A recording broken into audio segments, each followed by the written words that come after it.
Hvor meget strøm tror du bruger, hver gang du bruger ChatGPT eller andre chatbots? Det kan Oliver give dig svar på lige om lidt. For vi starter faktisk et helt andet sted, nemlig i USA. For mens vi har holdt en rimelig fredelig pinseferie, så har der været gang i den i gaden i Los Angeles. Det kan godt se ret voldsomt ud.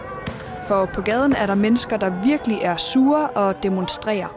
Protesting for our families that are being separated in our neighborhoods, and we want justice. Og politiet skyder med gummikugler og tåregas, som kan svie rigtig meget i øjnene. They should not be coming into our city and shooting us with rubber bullets while we're trying just to express our concerns. Og det er ikke kun politiet, der forsøger at få ro på. For den amerikanske præsident Donald Trump har også sendt en masse soldater ud på gaden. De er fra det, man kalder Nationalgarden.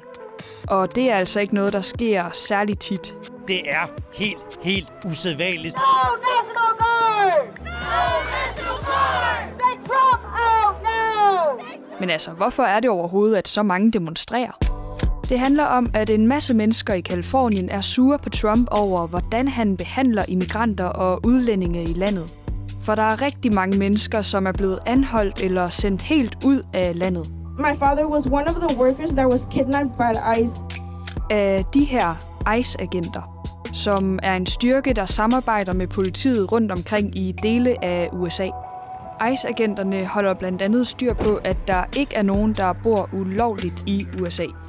Men Trump og hans regering er blevet kritiseret for at få ICE-agenterne til også at anholde udlændinge, som bor lovligt i USA, altså uskyldige borgere. Og udover det er der kommet mange flere anholdelser. Da Joe Biden var præsident, anholdte ICE ca. 8.000 personer om måneden. Men nu her med Donald Trump som præsident er det ca. 20.300 om måneden. Vi har set rigtig mange røgskyer fra ildebrand og set biler i brand. Carl Emil og Gustav er turister i Los Angeles, men føler sig stadig trygge.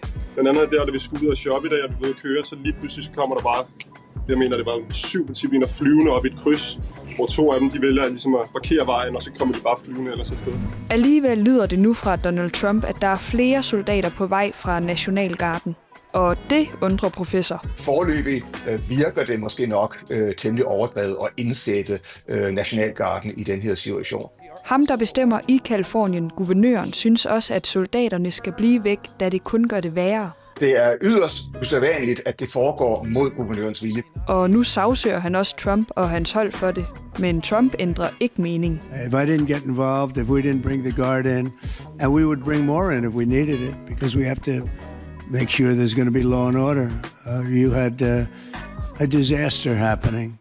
Og flere gætter på, at Trump mest sender alle de her soldater, fordi der er dårlig stemning mellem ham og guvernøren i Californien. Jeg tror, man skal finde årsagen til den her beslutning i, at han hader Californien, han hader guvernøren Gavin Newsom, han hader borgmesteren Karen Bass i Los Angeles.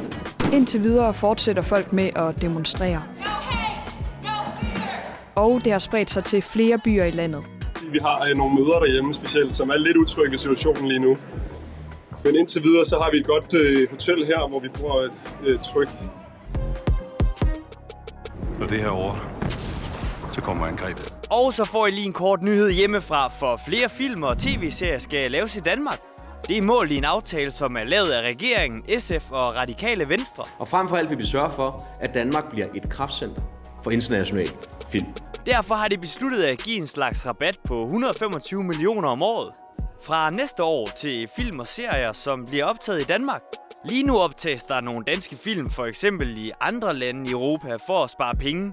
Og med aftalen her håber de så, at flere film og tv-serier laves i Danmark. Nu er det tid til at høre lidt om AI.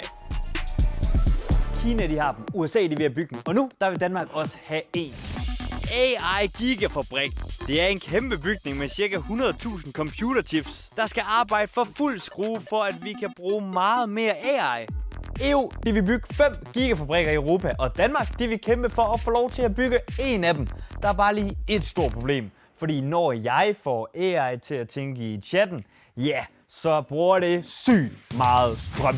Så forskere med forstand på klimaet og AI fortæller, at Danmark lige nu ikke er klar til at køre en gigafabrik, uden at det kommer til at gå ondt på klimaet.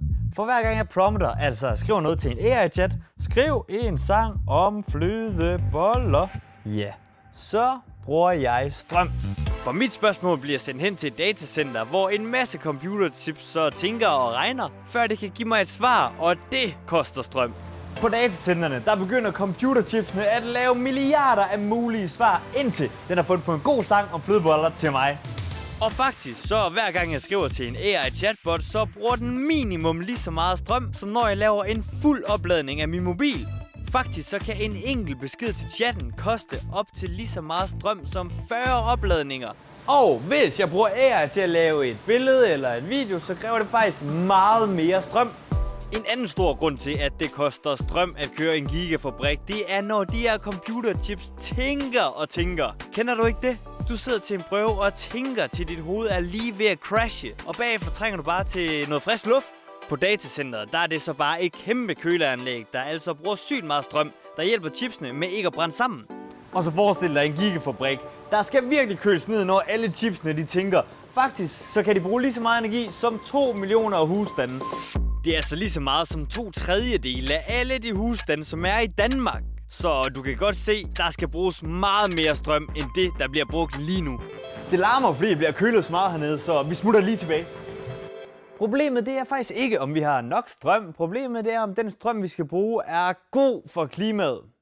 Og der er Danmark faktisk et smart sted, for vi har allerede en del vindenergi. Og på grund af vores natur kan vi lave endnu mere grøn energi. Lige nu kan vi bare ikke lave nok. Det er ikke realistisk, at vi kan levere grøn strøm på en meget kort bane til det, men på længere sigt kan vi godt. Hvis der er problemer med at skaffe strøm, hvorfor elsker nogle politikere så ideen om, at vi skal have en gigafabrik? Det er fordi, at gigafabrikker kan være vigtige for fremtiden. De giver Danmark de bedste chancer for at få den dygtigste AI, som kan tænke og regne sygt meget på én gang. Og det kan måske hjælpe os med hurtigere at forbedre hospitaler og klimaet og meget andet. Ja, måske kan AI faktisk hjælpe Danmark med at blive bedre til at lave klimavenlig strøm til sig selv. Og indtil da, så siger de forskere, jeg snakker med, at du ikke skal være bange for at bruge AI på grund af strøm. Men at man godt lige kan tænke over, hvad man bruger det til. For eksempel den her lidt fjollede flødebollesang. Ja, den kunne jeg måske godt have lavet uden. Og så er der gode nyheder til jer, der er K-pop-fans. For I kan snart forvente genforening af det sydkoreanske band BTS, som nogle af jer måske har savnet. BTS er et af de største K-pop-bands nogensinde. De er fra Sydkorea og har mange fans over hele verden. Bandet består af 7 medlemmer, som alle sammen er mænd.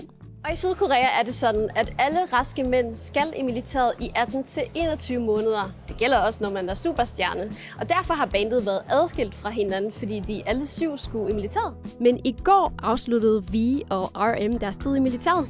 Her blev de mødt af fans, der var kommet hele vejen fra Brasilien, Tyrkiet og Mexico. Fue una travesía muy difícil. Fueron casi 18 horas de avión. Og i dag bliver både Jimin og Jungkook færdige. Jeg mistede lige overblik. Jeg henter lige mine noter. 2 sek.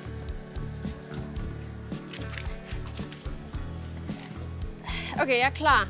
Så, Jin og J-Hope, de blev færdige sidste år. V og RM blev færdige i går. Jungkook og Jimin bliver færdige i dag, og så mangler vi bare Sugar, som afslutter sin militærtjeneste den 21. juni. Altså lige om lidt. Jeg glæder mig til at se deres comeback. Og kære venner, det her det var alt for i dag. Ha' det mega dejligt.